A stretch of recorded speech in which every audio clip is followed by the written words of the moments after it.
আজিতো আমি ইয়াতে মাটি দিলো গাঁৱে গাঁৱে মাটি কিমান আই মাতৃসকলে সংগ্ৰহ কৰিছিল হাত উঠাওক কিমানে অমৃত কলহ যাত্ৰাত অংশগ্ৰহণ কৰিছিল বাপৰে আপোনালোক সকলোকে মই ধন্যবাদ জনাইছো ঠিক আছে আৰু আপোনালোকৰ কাৰণে এটা মই হাত চাপৰি বজাইছো আজিৰ সভাত আমাৰ মাজত উপস্থিত গুৱাহাটী লোকসভা সমষ্টিৰ সন্মানীয় সাংসদ শ্ৰীমতী কুইন ওজা ডাঙৰীয়ানী পশ্চিম গুৱাহাটী সমষ্টিৰ সন্মানীয় বিধায়ক ৰমেন্দ্ৰ নাৰায়ণ কলিতা ডাঙৰীয়া গুৱাহাটী জিলা ভাৰতীয় জনতা পাৰ্টিৰ সভাপতি তপন চন্দ্ৰ দাস ডাঙৰীয়া গুৱাহাটী মহানগৰ জিলাৰ আয়ুক্ত পল্লৱ গোপাল জা ডাঙৰীয়া আমি খন্তেক সময় আগতে সম্বৰ্ধনা জনোৱা ভাৰতীয় সেনাৰ বীৰ জোৱানসকল উপস্থিত আই মাতৃসকল যুৱক যুৱতী বন্ধু বান্ধৱীসকল আৰু মোৰ শ্ৰদ্ধাৰ সুধীবৃন্দ মোৰ মাটি মোৰ দেশ কাৰ্যসূচীৰ অন্তৰ্গত অমৃত কলহ যাত্ৰাৰ আজি এক স্মৰণীয় মুহূৰ্ত পালন কৰিছে বিগত বৰ্ষৰ 15 আগষ্ট তাৰিখে আমাৰ দেশে স্বাধীনতাৰ ৭৫টা গৌৰৱময় বছৰ অতিক্ৰম কৰিলে লালকিল্লাত আমাৰ ৰাষ্ট্ৰীয় ধ্বজ উত্তোলন কৰি প্ৰধানমন্ত্ৰী নৰেন্দ্ৰ মোদী ডাঙৰীয়াই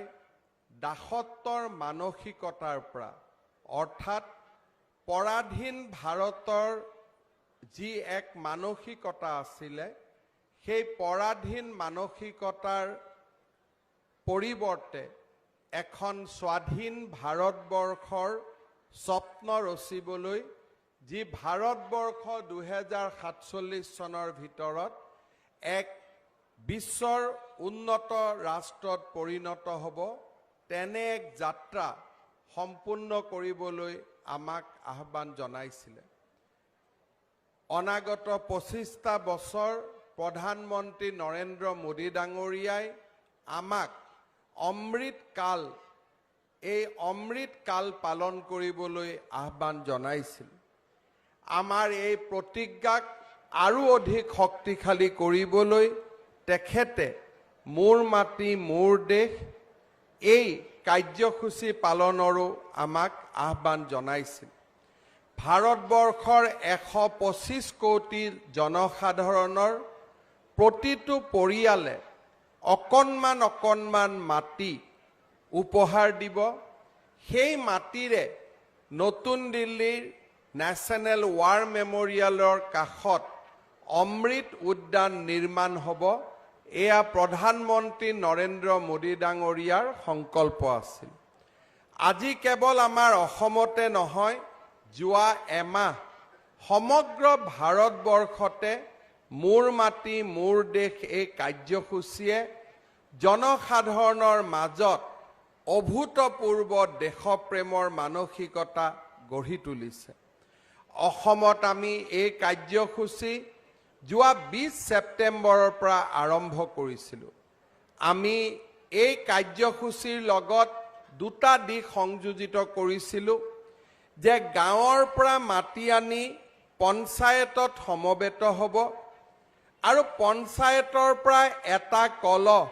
ব্লকলৈকে যাব আৰু অৱশিষ্ট মাটিখিনি আমি পঞ্চায়তত ৰাখি থম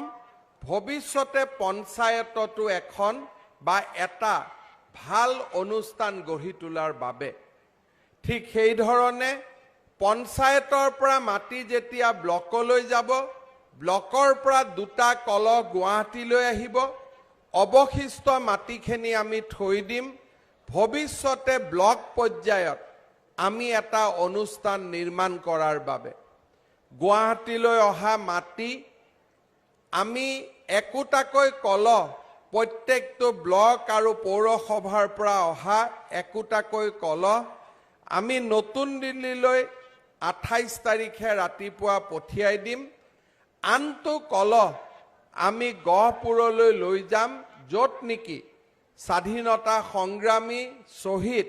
কনকলতা বৰুৱাৰ নামেৰে এখন সুন্দৰ বিশ্ববিদ্যালয় আমি নিৰ্মাণ কৰিম আৰু এই বিশ্ববিদ্যালয়খন নিৰ্মাণ কৰোঁতে আপোনালোকে দিয়া মাটি আমি ব্যৱহাৰ কৰিম যাতে এই বিশ্ববিদ্যালয়খন আমাৰ দেশপ্ৰেমৰ স্বাক্ষৰ সমগ্ৰ বিশ্ববিদ্যালয়খনৰ পৰিক্ৰমাৰ সময়ছোৱাত বহন কৰে 2 অক্টোবৰত আমি গাঁৱৰ পৰা আনি মাটি পঞ্চায়তত একত্ৰিত কৰিছোঁ এটা কলহত আমি মাটি ৰাখিছোঁ আৰু আনখিনি মাটি আমি ইয়াত সন্মান সহকাৰে ৰাখি থম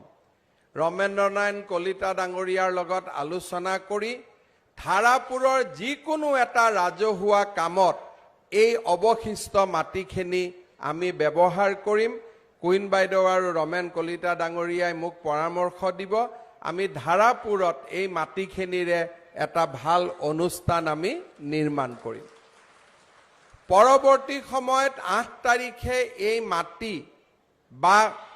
15 অক্টোবৰ দুটা দিনৰ কোনোবা এটা দিনত আমি ব্লকৰ কাৰ্যালয় লৈ যাম